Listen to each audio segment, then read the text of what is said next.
Já está disponível o livro As Doutrinas do Inferno e Suas Manipulações Dentro das Igrejas. Adquira hoje mesmo.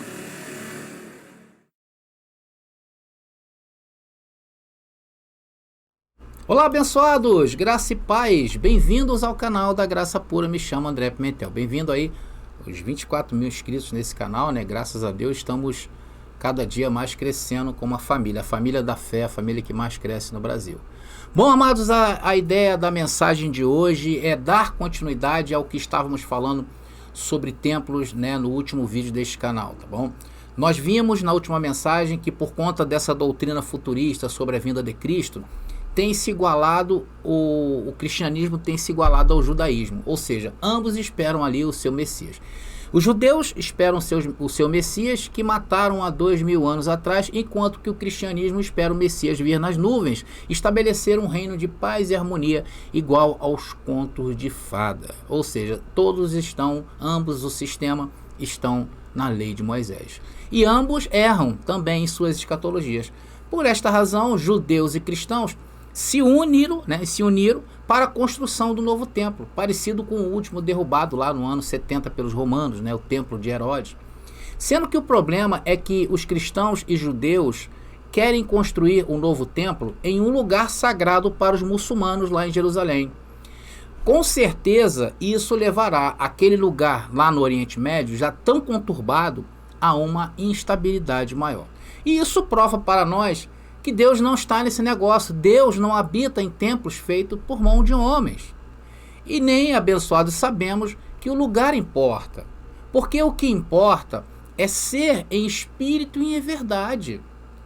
E isso parece que o cristianismo tradicional se esqueceu.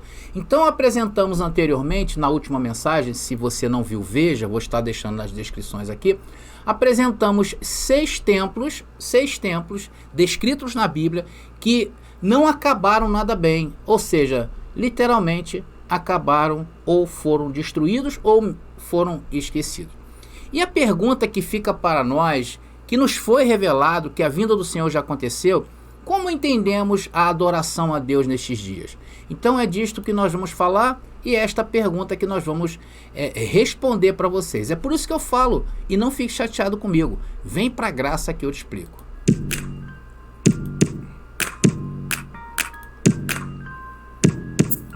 Bom, mas antes de prosseguir, eu queria pedir a todos vocês que ainda não se inscreveram em nosso canal, se inscrevam em nosso canal, não perca tempo, toque o sininho para que o YouTube te avise, deixe seu like, porque vem coisas boas por aí, comentem à vontade, se você amar, com certeza vai compartilhar nas redes sociais que vocês pertencem, tá bom? Dia 13 de novembro nós temos um encontro marcado, tá bom, queridos? Aqui no Rio de Janeiro, eu vou estar lá juntamente com o abençoado Geraldo Moraes, reunidos como igreja, né, lá na igreja em espírito e em verdade, que leva o nome do canal do abençoado Geraldo Moraes, tá bom? Apesar de entendermos que a igreja somos nós reunidos, quando se coloca um nome lá, né, abençoado, isso não tem nada a ver, tá legal? Não vamos ser ignorantes, em graça não existe isso, em graça nós não somos ignorantes, em graça nós somos inteligentes, tá? Então, abençoados, vou estar lá no dia 13 de novembro, tá? A partir das 10 horas da manhã, juntamente com o abençoado Geraldo Moraes, eu quero te convidar. E se você aí mora em outro estado, né, quer vir aqui conhecer a gente, né, abençoado, venha sim, tem lugar lá para você, sim. É só você entrar em contato comigo, eu vou estar divulgando o endereço certo, mas para que você venha direitinho, né, a gente vai passar o caminho lá para você e vamos estar reunidos sim e nos congraçar-se, né, vamos nos congraçar ali junto com os abençoados, congregar em espírito e em verdade, tá legal? Dia 13 de novembro, dia 13 de novembro, vamos estar juntos ali, juntamente com o abençoado Geraldo Moraes. Bom, abençoados, vamos então ao tema. Olha, Jesus, em seus dias de carne, né, em seus dias quando ele andou entre nós, ele profetizou por várias vezes sobre o mundo que estava se aproximando e o mundo que estava sendo deixado para trás. Um mundo muito desejado pelos antigos, né? Porque lá no Antigo Testamento, aqueles que viveram naqueles dias, quando eles ouviam as profecias sobre um tempo de graça, né, um tempo sem as obras, o povo sonhava em viver esses dias. Esse povo lá da Bíblia do Antigo Testamento. E no novo de Deus, o mundo das obras estaria chegando ao fim. E a ideia é que as obras não seria o fim. Atenção, as obras no novo de Deus não é o fim, e sim o meio pelo qual seríamos conhecidos como filhos de Deus. Preste atenção no que eu estou falando para depois não entender que eu falei coisas erradas. Por isso que nós dizemos que não fazemos para ser. Nós somos, por isso fazemos. E as obras que fazemos hoje, a princípio, não são obras da lei, tá? Não são obras de duro trato com o corpo. É uma lei espiritual que Deus tirou das tábuas, das pedras, dos pergaminhos do Antigo Testamento e cravou aonde? Em nossas mentes. Guarda isso aí que eu estou falando, tá bom, abençoado? E hoje nós andamos o quê? Em obras preparadas de antemão. Ah, André, então prova isso aí. Paulo escreveu isso aqui, abençoado. Efésios capítulo 2, versículo 10. Diz o texto: pois somos obra-prima de Deus. Olha o que você é, querido. Criados em Cristo Jesus, a fim de realizar as boas obras que Ele de antemão planejou para nós. Então, se inverte as coisas em graça. Se na lei o fim era as obras, por isso que levava o homem à hipocrisia, em graça não. Em graça já está em nós. É por isso que nós fazemos. E quando nós fazemos, estamos andando em obras que Ele de antemão já preparou para nós andarmos. Então é assim que andamos no novo de Deus, em novos céus e nova terra. E as obras da lei, as obras do antigo pacto, era o contrário, se fazia para ser algo. Então no ministério terrestre de Jesus de Nazaré, ele já deixava em suas palavras como seriam esses dias. E durante um confronto com os judeus, o Senhor deixou claro que ele mesmo era o verdadeiro templo de Deus. Vamos ver onde Jesus falou isso, a ousadia de Jesus, né? Imagina receber essas palavras lá naqueles dias, né? Jesus falou, João capítulo 2, versículo 18 a 21. Responderam, pois, os judeus e disseram-lhe, que sinal nos mostra para fazeres isto? Jesus respondeu e disse-lhes, derribai este templo, olha aí, e em 3 dias o levantarei. Os homens não acreditaram e não entenderam o que Jesus estava falando.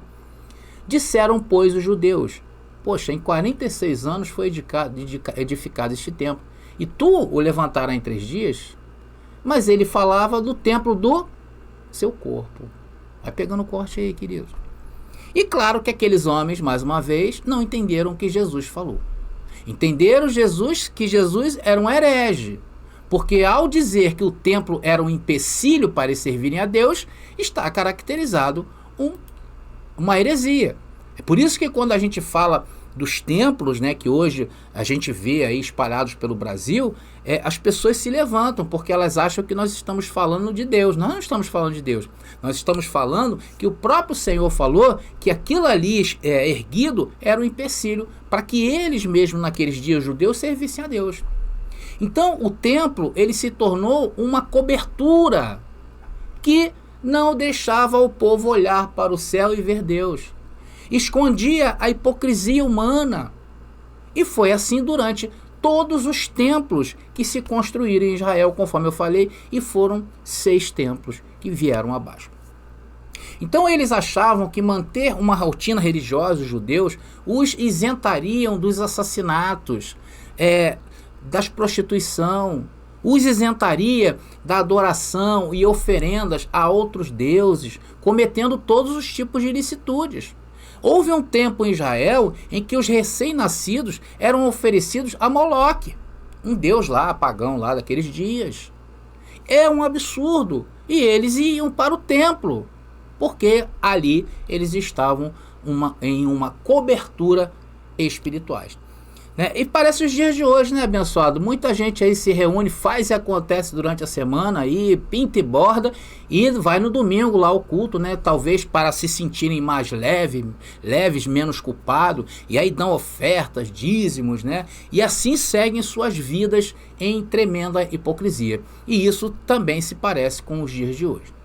Por isso que Deus destruía os templos erguidos pelos homens, E os sacerdotes era a pior raça que tinha. E Jesus os denunciavam constantemente. Constantemente, quem lê Mateus, Marcos, João e Lucas vai ver Jesus afrontando diretamente os líderes daquela facção, daquela religião. Abençoados, e logo, logo, esses dias estariam chegando ao fim. Porque o basta de Deus foi Cristo, para que o homem abandonasse a hipocrisia e se convertesse de fato. Porque quando se tira o templo, o homem é o homem mesmo. Ele não tem aonde se esconder.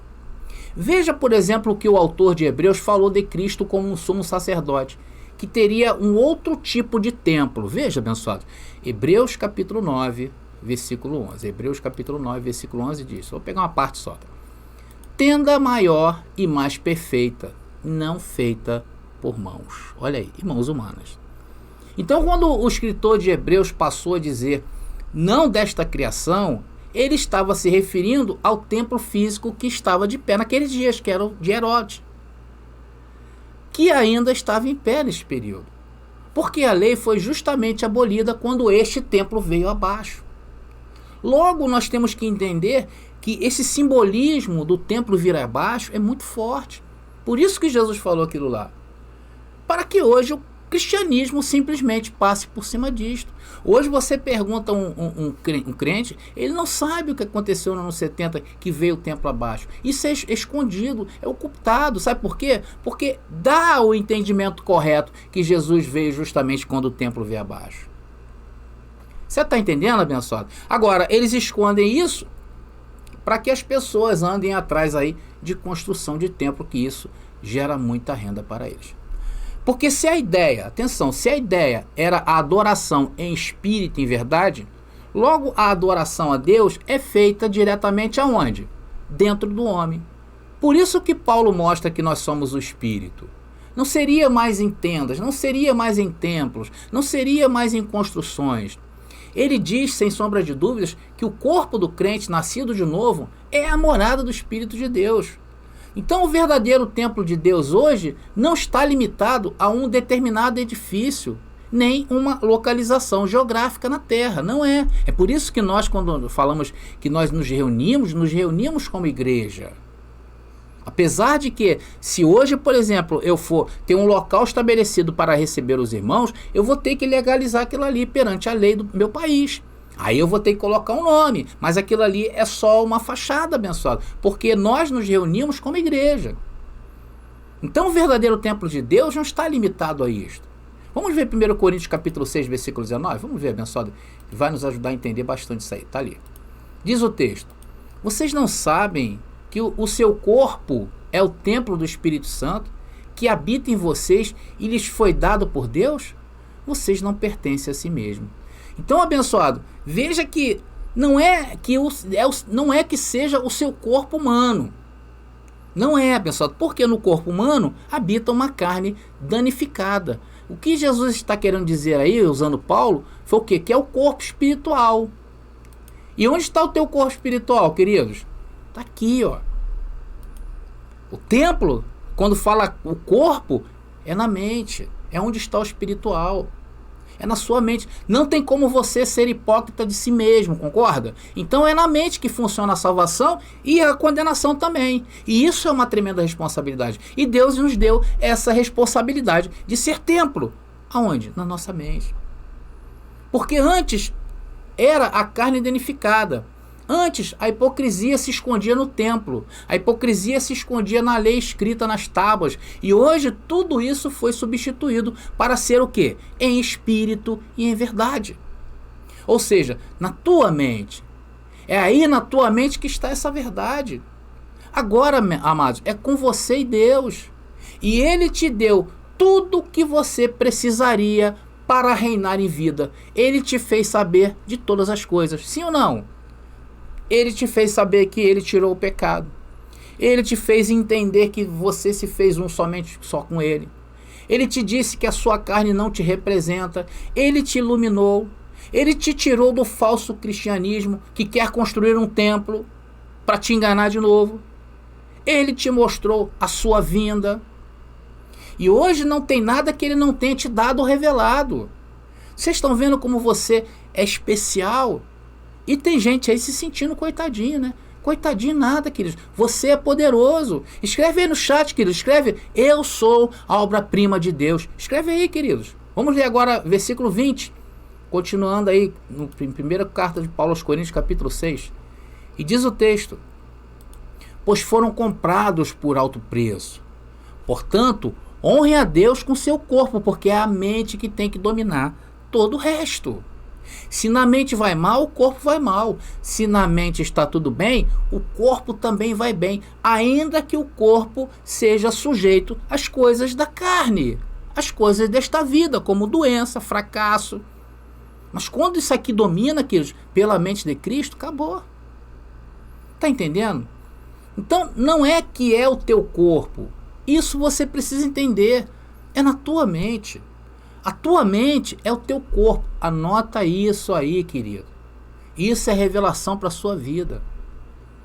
Olha o que diz aqui em 2 agora, versículo 16. 2 Coríntios, capítulo 6, versículo 16. Olha o que diz Paulo aqui. E que consenso tem o templo de Deus? Sua mente. Tem com os ídolos. E que ídolo é esse, queridos? É tudo que te atrapalha a ativar o templo da sua mente. Aí pode ser até mesmo um templo de pedra. Talvez um templo de pedra hoje está te atrapalhando. Para vós sois o templo do Deus vivo.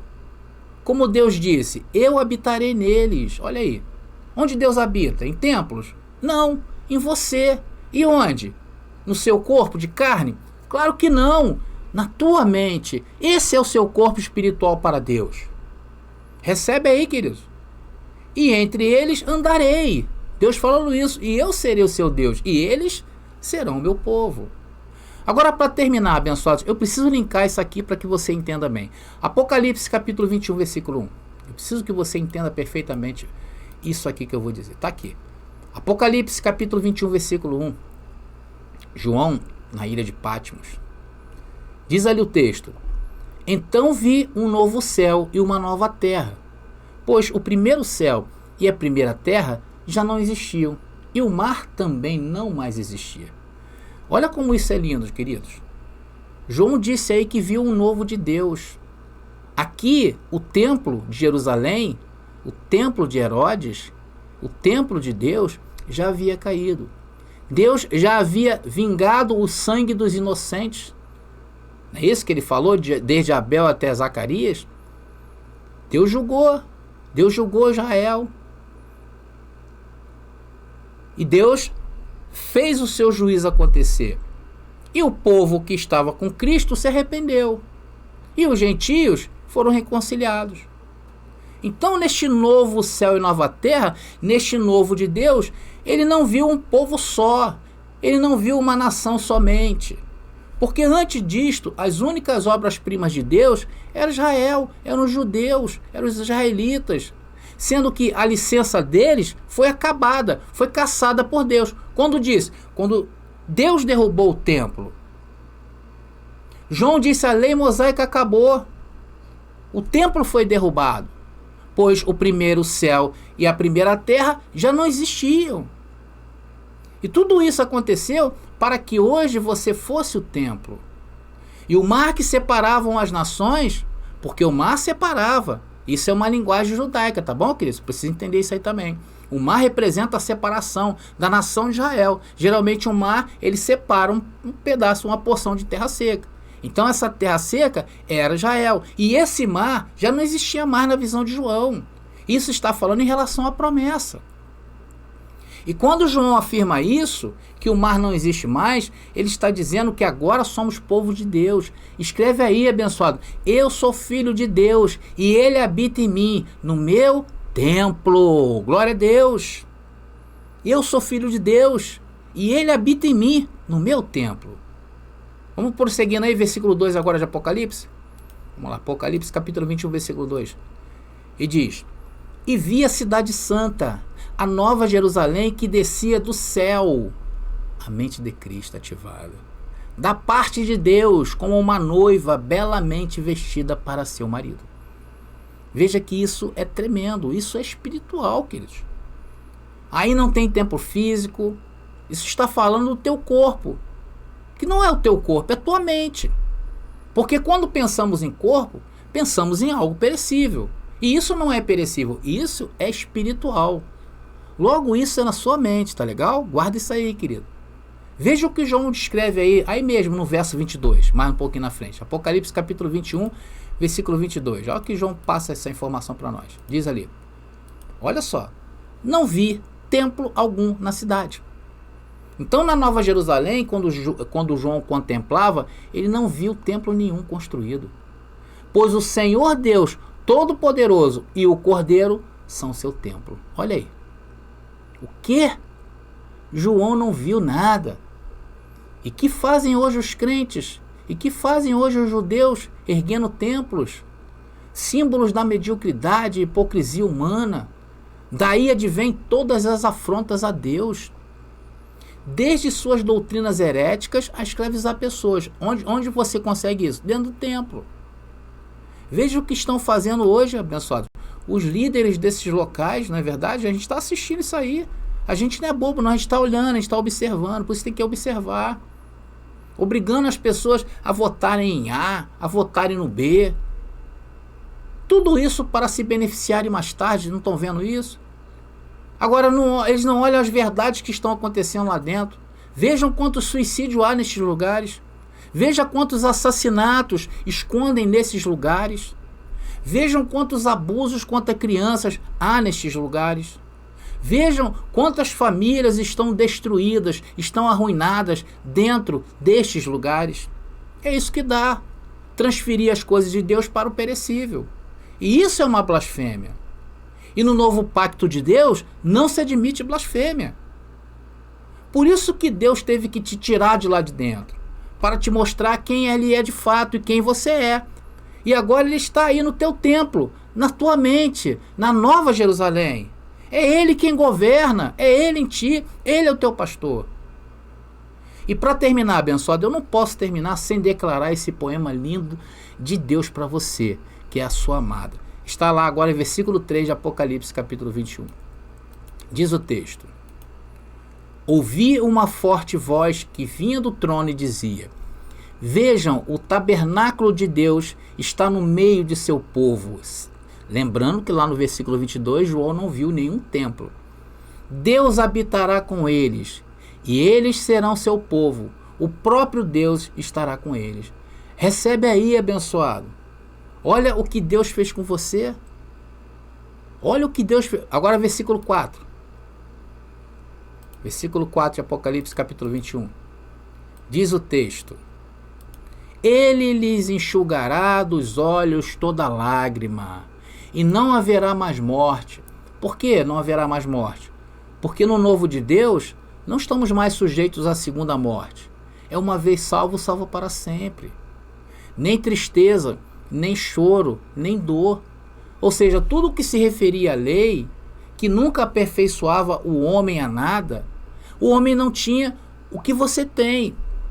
A promessa de Deus não é mais uma promessa, é a realidade de Deus na sua vida. Nós podemos passar por leves e momentâneas tribulações, porém isso é uma condição, porque na verdade não há mais tristeza, porque você sabe para onde vai. Que tristeza há? Não há choro, porque você sabe de onde veio e você sabe o que está fazendo aqui. E o choro humano dura só uma noite. Abençoados, nem dor, porque dor maior é espiritual, e essa aí você não conhece, essa aí você está livre. Quem teve dor foi aquele povo lá atrás. Todas essas coisas passaram para sempre, diz o Senhor. Então, abençoados, para terminar e concluir essa mensagem rápida, escutem. O verdadeiro templo de Deus são vocês. E Ele está na sua mente. Vocês são o verdadeiro Israel espiritual. E nesta cidade da Nova Jerusalém que habitamos, que só pode ser concebida pelo Espírito Santo, pois Ele é o seu construtor, por isso que muita gente nos chamam de loucos, não é verdade? Vem aqui e não vê nada. Porque isto é para os puros de Deus. O Espírito de Deus nos tem revelado e se tornou loucura para os incrédulos. Então, nesta cidade espiritual, e hoje não há necessidade de um templo terreno, como querem hoje fazer os cristãos lá em Jerusalém, na Cidade Velha, junto com os judeus, porque se for construído esse templo, será apenas uma paródia do verdadeiro templo. Você sabe o que é uma paródia? Uma paródia é uma obra que imita outra obra em um tom sarcástico. Isso é uma paródia. E o que vai acontecer com essa paródia? Esse templo que estão construindo em Jerusalém, Deus vai destruí-lo. Vai cair no esquecimento. E não tem nada de sagrado ali. Foi como Deus fez com os 6 templos que nós falamos na mensagem anterior, né? Que os homens ergueram para ele lá no Antigo Testamento. Bom, abençoados, eu vou ficando por aqui. Reflitam nessa mensagem. Tem muito segredo aí revelado para você, tá bom? Reveja de novo, para que você encontre aí coisas grandiosas e escondidas que Deus deixou para você. Tá bom, queridos? Bom, eu vou ficando então por aqui. Graça e paz aí. E até a próxima mensagem. Dia 13 de novembro, sua vida vai entrar em outro nível de glória. André Pimentel e Geraldo Moraes juntos. André Pimentel e Geraldo Moraes juntos. Não percam, André Pimentel estará conosco no dia 13 de novembro às 10 horas da manhã, trazendo uma palavra. O encontro acontecerá na Igreja em Espírito e em Verdade, que fica em Sarapuí, Duque de Caxias. Para maiores informações, use o nosso WhatsApp 219-7987-4668.